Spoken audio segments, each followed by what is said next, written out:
السلام علیکم ورحمۃ اللہ وبرکاتہ۔ میں ہوں قمر الہدا قاسمی اردو نیوز میں خوش آمدید۔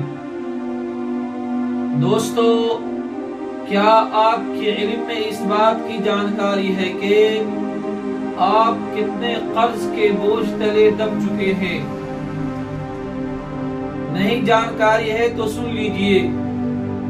1,40,000 انڈین روپیہ قرضہ ہے۔ جی ہاں، آپ کے کانوں نے بالکل صحیح سنا ہے۔ اور ظلم بالائے ظلم یہ ہے کہ آپ کے نومولود پیدا ہونے والے بچے پر بھی اتنا ہی قرض ہے کہ وہ بھی قرض کے بوجھ تلے دبے ہوئے ہیں، اور اس قرض کی ادائیگی بھرپائی آپ ہی کو کرنی ہے۔ دوستو، سرکار نے آپ کے نام سے اتنا قرض اٹھا لیا ہے کہ انترراشٹریہ مدرک کوش یعنی IMF نے بھارت کے لیے وارننگ جاری کر دیا ہے کہ اگر بھارت نے اسی طرح قرض لے کر گھی پیا یا اس کے منتری بلیک منی کے طور پر اس کو جمع کیا یا عیاشی کی، تو جتنی بھارت کی GDP ہے اتنا ہی بھارت قرض کے بوجھ تلے دب جائیں گے۔ اس وارننگ کا خلاصہ یہ ہے کہ آپ کے خون پسینہ کے کمائی کے برابر آپ پر قرض ہو جائے گا۔ تب مصیبت یہ ہوگی کہ قرض ادا کرنے کے لیے خون پسینہ ایک کیا جائے یا اپنے پریوار کے لیے 2 روٹی کا انتظام کرنے کے لیے 2 وقت کا روٹی کا انتظام کرنے کے لیے خون پسینہ بہایا جائے۔ امریکہ کی ہر بات کو دل جان سے قبول کرنے والا بھارت IMF یعنی انترراشٹریہ مدرک کوش کے وارننگ کو محض بے بنیاد اور جھوٹ پر مبنی قرار دیتا ہے۔ غور کرنے والی بات یہ ہے کہ مودی جی جس امریکہ میں جا کر اپنے سینے کی چوڑائی 56 انچ بتلاتا ہے، اسی IMF کی رپورٹ کو جھوٹ پر مبنی قرار دے رہی ہے۔ قرض کے بوجھ تلے دبی ہوئی سرکار کو اس وقت الیکشن میں پیسوں کی سخت ضرورت ہے۔ حالت اس درجہ پہنچ چکی ہے دوستو کہ گجرات جیسے شراب بندی والی ریاست میں شراب بندی میں ڈھیل دی جا رہی ہے۔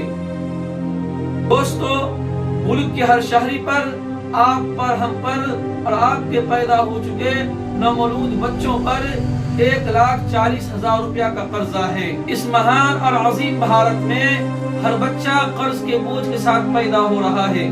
دیش پر مکمل قرض 205 لاکھ کروڑ روپیہ قرض سے زائد ہو چکا ہے۔ اسی مارچ ماہ میں دیش پر 200 لاکھ روپیہ قرض تھا۔ صرف 6 ماہ میں 5 لاکھ کروڑ کا اضافہ ہو گیا۔ 2014 کے بعد سے جب سے مودی سرکار حکومت میں آئی ہے، اس وقت سے لے کر آج تک بھارت سرکار پر 192% قرض کا اضافہ ہو گیا ہے۔ پڑوسی ملک چین نے اپنے GDP کے مقابلے میں 68% قرض لیا ہے، اور ہمارے دوسرے پڑوسی ملک پاکستان نے اپنے GDP کے مقابلے میں صرف 82% قرض لیا ہے، اور بھارت نے اب تک اپنے GDP کے مقابلے میں 90% قرض لیا ہے۔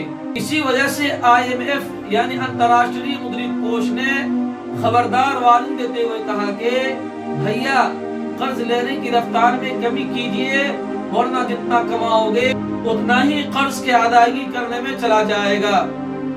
یہ بات بھی اپنی جگہ درست ہے کہ امریکہ، سنگاپور، اٹلی جیسے ملک ہم سے زیادہ قرض میں ڈوبا ہوا ہے، لیکن ان جیسے ملکوں کے قرض اور بھارت کے قرض میں زمین و آسمان کا فرق ہے۔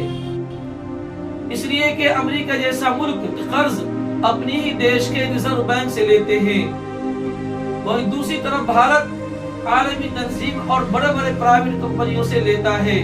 اس صورتحال میں بھارت کے لیے قرض کی ادائیگی کرنا کافی مشکل اور ٹف کام ہوگا۔ دوستو، امریکہ اور چین کے پاس خود کا محنت کا پیسہ ہے۔ ان کے پاس ریزرو منی بھارت سے کئی گنا زیادہ ہے۔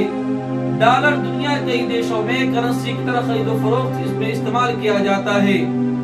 اس صورتحال میں امریکہ اور چین جیسے ملکوں کو قرض کی ادائیگی میں زیادہ مشکل اور ٹف نہیں ہوگا۔ اس کی وجہ یہ ہے کہ اس کا ڈالر جتنا ہی مضبوط ہوگا، اس کی قرض کی ادائیگی میں اتنی ہی سہولت پیدا ہوگی۔ اتنا ہی کم اس کو سود کی رقم دینا پڑے گا، جبکہ بھارت اس حالت میں بالکل بھی نہیں ہے۔ بھارت کی اکنومی میں زیادہ تر پیسہ بوٹ فیوریو انویسٹمنٹ اور HDI سے آتا ہے، جبکہ وکست دیشوں کے ساتھ ایسا بالکل بھی نہیں ہے۔ وہاں کی اکنومی بھارت سے بہت ہی زیادہ مضبوط ہے۔ اس کی مثال یہ ہے کہ 2008 میں فائنینشلی کرائسس جس امریکہ سے شروع ہوا تھا، اس کا سب سے زیادہ فائدہ امریکہ ہی کو ہوا۔ ابھی کے لیے اتنا ہی۔ اگر یہ ویڈیو آپ کو اچھی لگی ہو تو اس ویڈیو کو لائک کریں، اور ہاں، آپ چینل کو سبسکرائب کرنا ہرگز نہ بھولیں۔